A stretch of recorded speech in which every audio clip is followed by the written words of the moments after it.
Dernière en date, 12 000 € pour cet habitant de Vélizy-Villacoublay pris en flagrant délit de dépôt sauvage. Le maire n'en est pas à son coup d'essai. Depuis 2017, Pascal Thévenot a pris la décision de faire payer les contrevenants. C'est l'affaire de tous et on est tous victimes de dépôts sauvages et notamment en 2017, il y avait le quartier Louvois où on était c'était un gros chantier, on supprimait une dalle de 20 000 m². Donc il y avait des camions, c'était facile de venir déposer des gravats parmi les camions du chantier.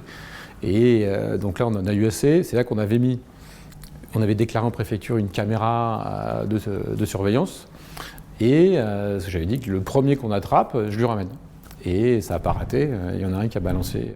Attaqué par l'administré puis blanchi par la justice, le maire a choisi de continuer la lutte contre les dépôts sauvages et les incivilités. J'ai fait passer une délibération au conseil municipal qui, pour des frais de nettoyage, donc c'est pas une amende, c'est des frais de nettoyage forfaitaires de 150 € plus 150 € par kilo.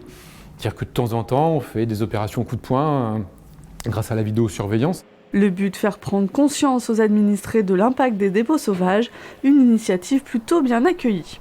Moi je pense qu'il a bien raison. Je pense qu'il ne faut pas mettre cette déchetterie n'importe où. En même temps, il y a ce qu'il faut pour les mettre ailleurs que sur le trottoir. Donc je ne suis pas sûre que ce soit une attaque venant du maire. À un moment donné, les trottoirs sont faits pour tout le monde. Tout dépôt sauvage doit être puni. Voilà. Et on n'a pas le droit de salir la nature comme ça. Depuis 2017, la mairie n'est quasiment plus victime de dépôts sauvages, même en forêt.